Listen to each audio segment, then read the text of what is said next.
What's up today, guys? Just showing a quick rundown of a Rustler build that I did for a buddy of mine. He can ignore my puppy in the background, just kind of annoying.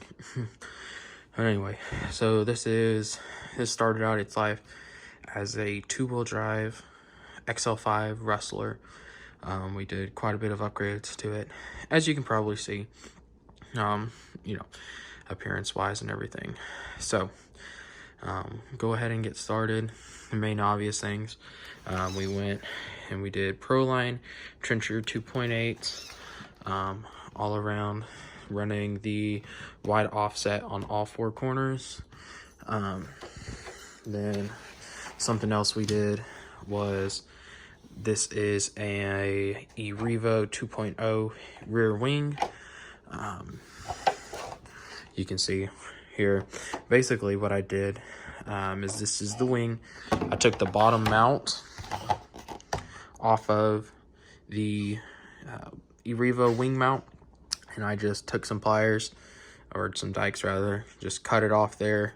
And then, as you probably might be able to see in there, I actually took some of the original bearings that came with the truck once we converted it over to bearings from bushings, and actually used those as spacers, and just got some M4x25, and then used two of the stock plastic nuts to kind of help hold it all together. And then that just sits on there. I used two plastic washers that it comes with, plastic body washers, and then two of the metal bearings, bushings rather, as well. Yeah, don't want to use the bushings are good. So what all is done to this truck? Well, the things you can't see, we went full bearings, fast eddy bearing kit all the way around. We did RPM bearing carriers, all four corners, RPM caster blocks, RPM arms.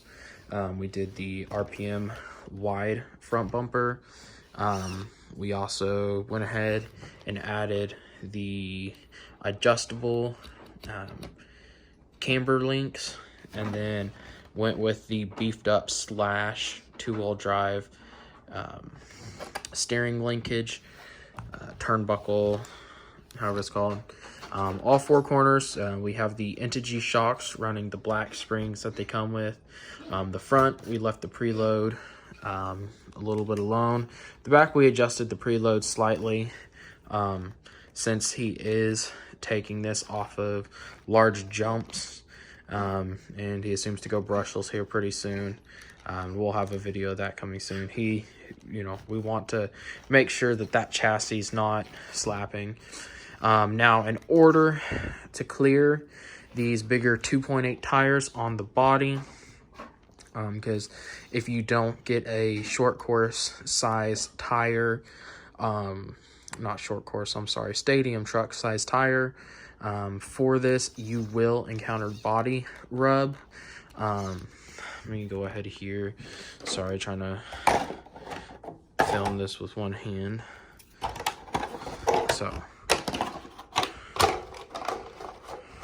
yeah, alrighty.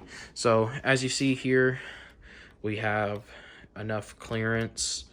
What I did is I got hot racing.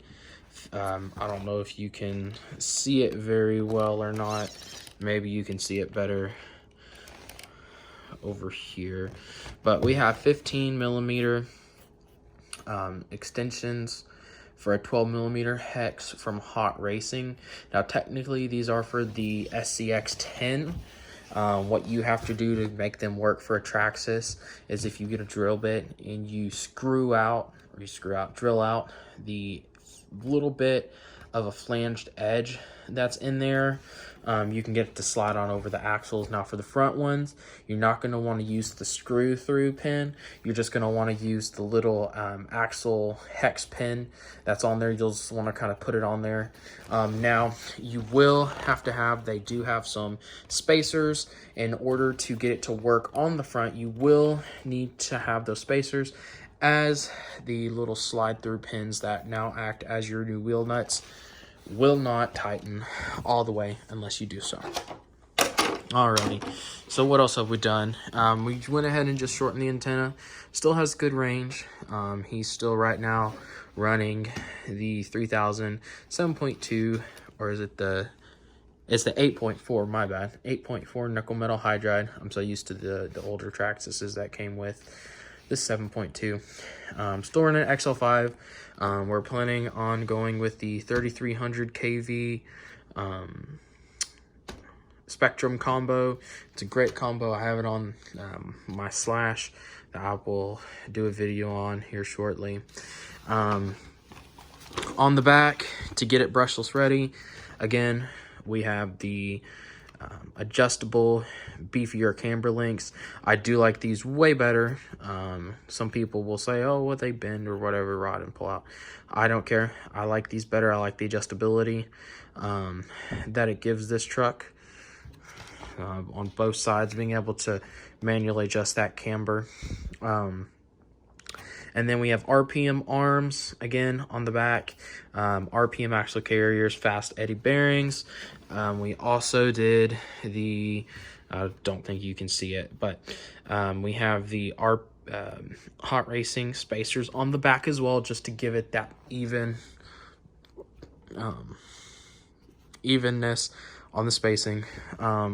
Now, you can run the Proline wheels that we have the removable hexes. You can use and still get clearance on the 0 offset that it comes with. You can still have enough clearance for that.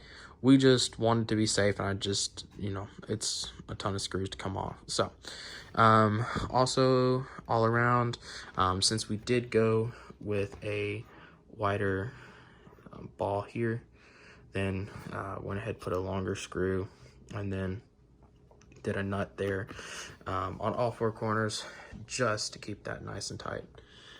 Did an RPM gearbox with the aluminum motor mount, and then did the bumper adapter, and then also did the rear bumper, which is very nice to protect the motor. And then we still have the stock gear casing, but underneath there it's running a Hot Racing 58 tooth 38 pitch, 58 tooth 32 pitch gear, and an 11 tooth 32 pitch Traxxas gear.